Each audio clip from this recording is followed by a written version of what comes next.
मैं आप सबको प्रणाम करता हूं।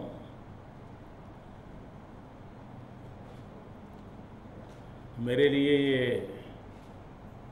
सौभाग्य की पल है कि आज इतिहास का गौरवपूर्ण रूप से स्मरण किया गया है। मुझे खुशी इस बात की है कि इतिहास की इस महान बलिदान की गाथाओं को बनाने में जिनके पूर्वजों ने प्राण की बाजी लगा दी, उन परिवारजनों के दर्शन करने का सौभाग्य मिला है।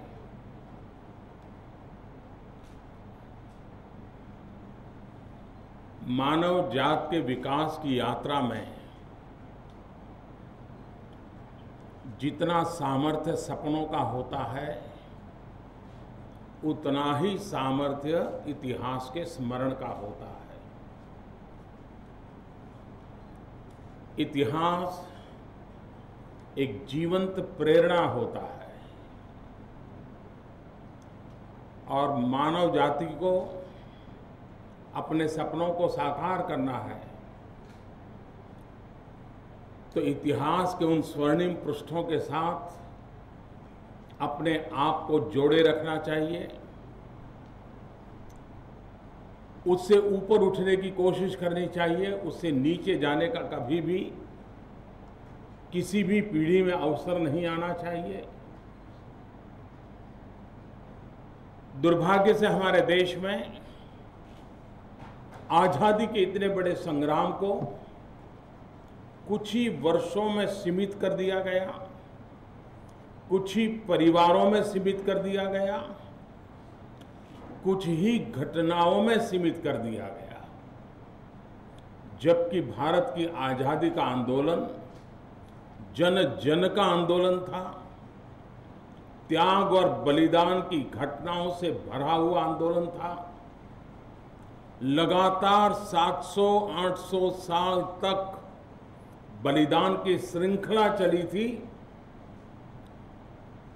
भारत जैसे स्वाभिमानी देश के लिए आवश्यक है कि हम उन सारी घटनाओं का स्मरण करें और इसलिए एक योजना भारत सरकार ने बनाई है। आपने देखा होगा हिंदुस्तान के जिन जिन राज्यों में जनजाति के लोग रहते हैं, उस राज्य में 100 साल पहले, 150 साल पहले, 200 साल पहले, 250 साल पहले अंग्रेजों के खिलाफ लड़ाई लड़ने का बीड़ा उठाया था जनजातीय लोगों ने। उनका योगदान अप्रतिम है और इसलिए भारत सरकार ने योजना बनाई है कि देश के 50 प्रमुख स्थानों पर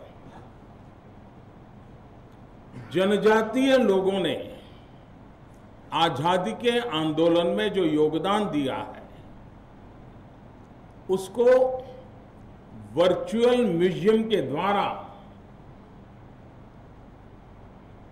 पुनर्जीवित किया जाए। आने वाली पीढ़ी को पता चले कि आज भी जंगलों में जिंदगी गुजारने वाले, अभाव की जिंदगी जीने वाले इन जनजातीय हमारे पूर्वजों ने हम लोगों के लिए कितने बड़ी बलिदान दिए थे। समाज के उपेक्षित इन वर्गों के सामर्थ्य को, शौर्य को, समर्पण को, त्याग को, तपस्या को आने वाली पीढ़ी जाने, समझे, सीखे, जिए, उस दिशा में प्रयास है। उड़ीसा इस पूरी संघर्ष यात्रा में सिरमौर रहा है, यहां की जनजातीय सिरमौर रही है।